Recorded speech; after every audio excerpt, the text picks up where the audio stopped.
Dans un post que j'ai publié sur YouTube, j'ai dit qu'il fallait mieux se regarder dans la Bible, dans la parole de Dieu, que dans un miroir.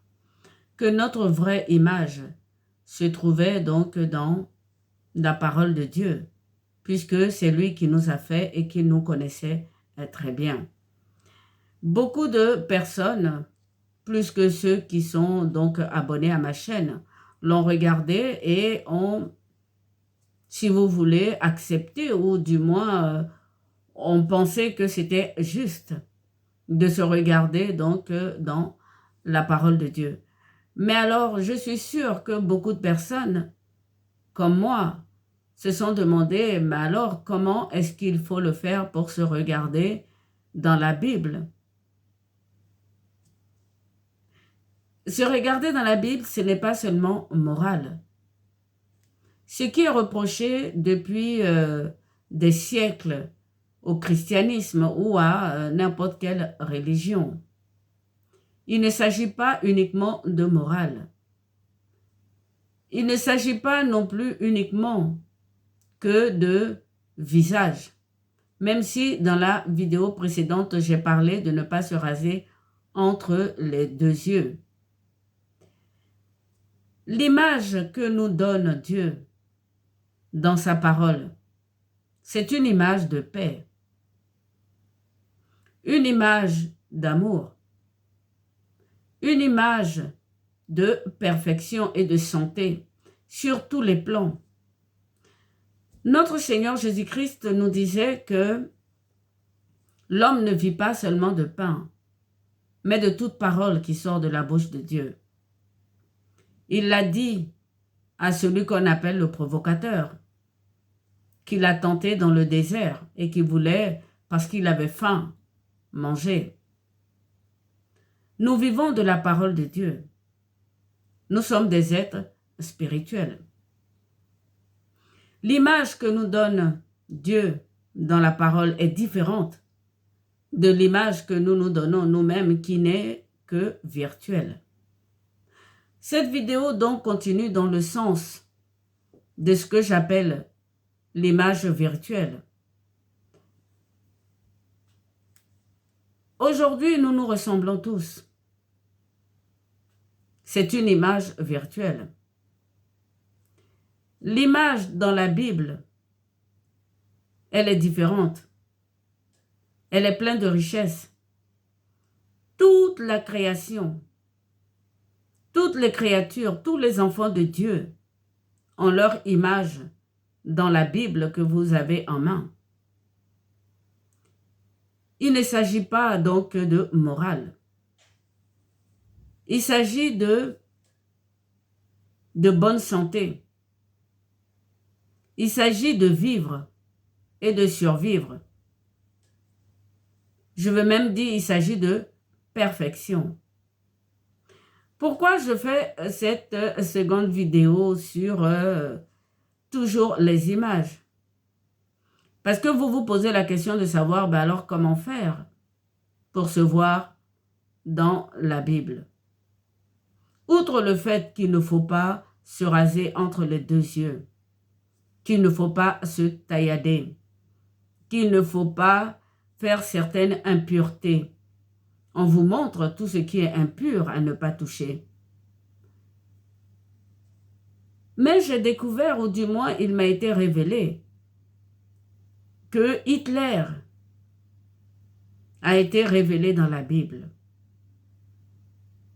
J'ai été surprise. Peut-être que les théologiens l'ont vu dans la Bible. Vous qui me regardez, est-ce que vous êtes sûr d'avoir vu Hitler dans la Bible? Eh bien, c'est ce que nous allons voir. Il est dit ceci en Daniel 8, les versets 19 à 26, mais je ne lirai pas tout. Je vais lire verset par verset. Qu'il s'agit bien de Hitler. Vous voyez que nos images sont dans la Bible. Je vais lire et ensuite nous verrons comment est-ce que c'est Hitler, si vous êtes d'accord. Moi, ça m'a été révélé. Peut-être que vous ne serez pas d'accord. Pour moi, c'est clair, c'était un antéchrist. Mais Hitler s'est montré ainsi, un véritable antéchrist. Je vais le lire. Daniel 8, les versets 19. Il est dit ceci: « Je vais te dire ce qui va se produire à la fin de la colère, car le moment de la fin est fixé. Le bélier à 2 cornes que tu as vu, ce sont les rois des Perses et de Médie. Le bouc velu, dans la précédente vidéo, je parlais de poils. C'est le roi de Javan. Et la grande corne entre ses yeux, c'est le premier des rois. » Vous voyez que entre les yeux, il y a une marque. La corne dans la Bible, nous savons que c'est une question de pouvoir. Mais je ne vais pas revenir sur la première vidéo. Je continue. Il est dit ceci: « Une fois celle-ci brisée, 4 autres ont pris sa place. 4 royaumes qui sortiront de la nation, mais sans avoir sa force. » C'est le royaume d'Alexandre le Grand qui s'est divisé en 4, qui a donné donc les léopards, pour ceux qui ont suivi ma vidéo sur la géographie de Dieu. Là où commence notre Hitler. Du moins, moi, ce qui m'a été révélé. J'ai été très surprise. Il est dit ceci, donc on est toujours dans Daniel 8, les versets 23. À la fin de leur règne, au comble de leurs erreurs, surgira un roi au visage dur, expert en manœuvre. Trouvez-vous que Hitler avait un visage dur? Ces images le montrent, moi je ne l'ai pas connu. Rien que par les coupes de ses cheveux et de sa petite moustache bien rasée. À la fin de leur règne, au comble de leurs erreurs, on parle bien des 4 empires qui sont sortis donc de la corne de Alexandre, de la Babylone ancienne. Donc on sait que c'est le léopard. C'est donc l'Espagne, Portugal, c'est l'Angleterre, c'est la France et c'est l'Allemagne. Donc, leurs erreurs ici, c'est certainement peut-être, je ne sais pas moi, tout ce qui concerne la colonisation, puisqu'il avait des ailes de léopard. Mais arrêtons-nous un instant sur le roi qui a surgi. Et que moi, on m'a révélé que c'était Hitler. On parle bien de son visage dur. Et également de ses manœuvres. Sa salutation, tous ses militaires qu'il a pu avoir avec lui.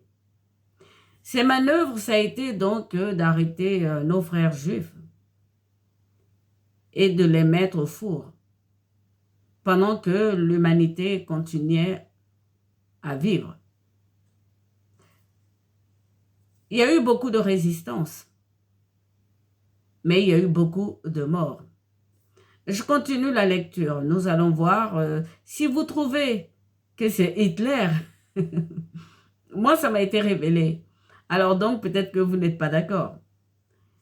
Il grandira en puissance, sans même recourir à sa propre force. Pour moi, il s'agit d'Hitler.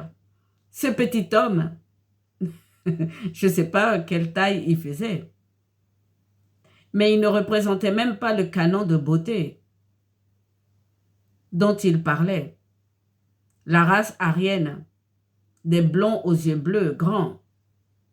Lui-même n'était pas blond, n'avait pas non plus les yeux bleus.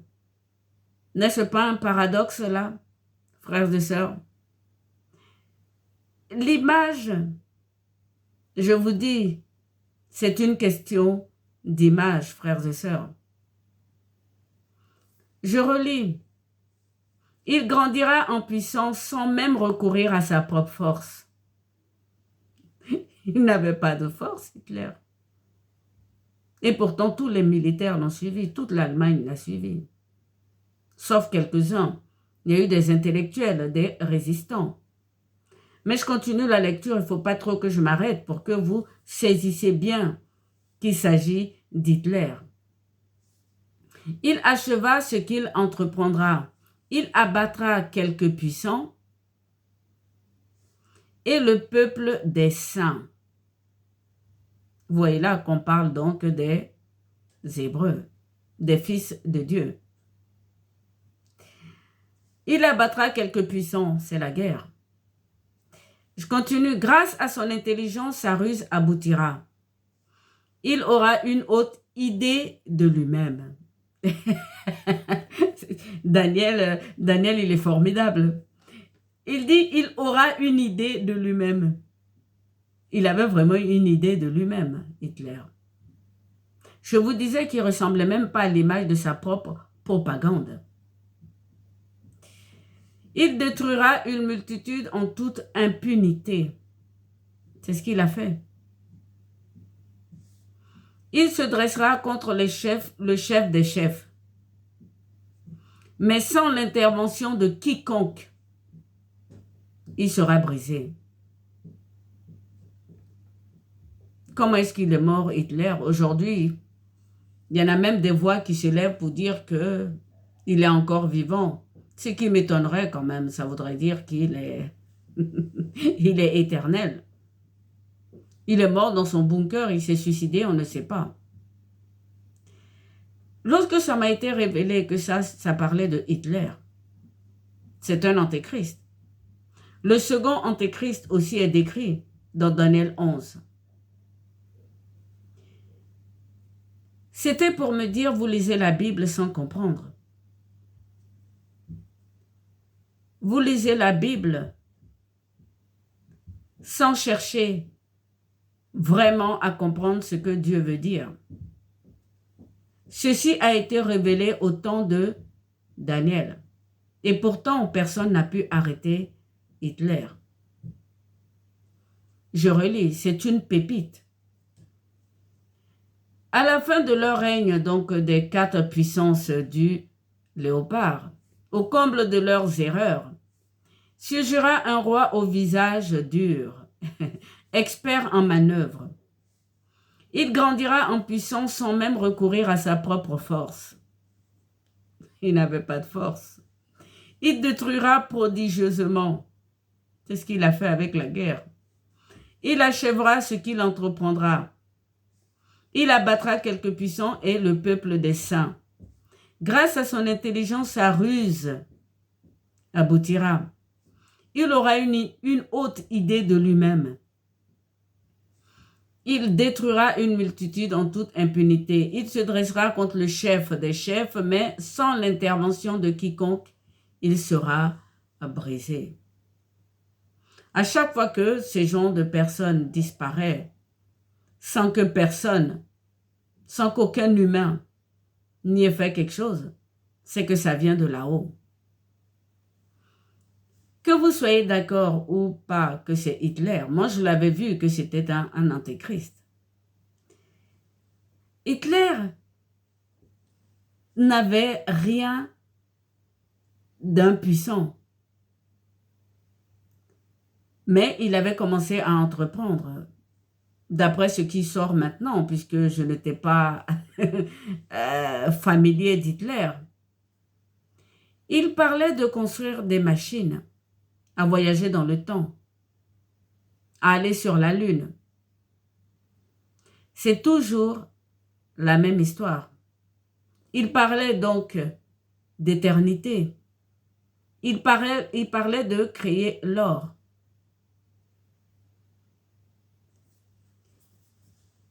Donc si, comme moi, vous avez lu cette partie de la Bible sans même savoir que c'était Hitler,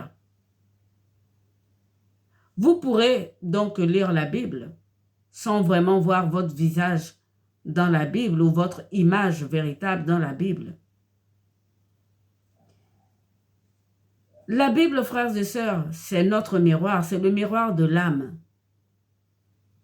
Bien qu'il y a quelques débordements sur le physique, je le reprends. Il est dit ici, et la grande corne entre ses yeux. c'est le premier roi.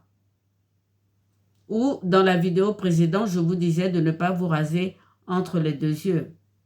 Il est question de ne pas se taillader, de garder les poils là où ils sont, si vous ne les trouvez pas trop disgracieux.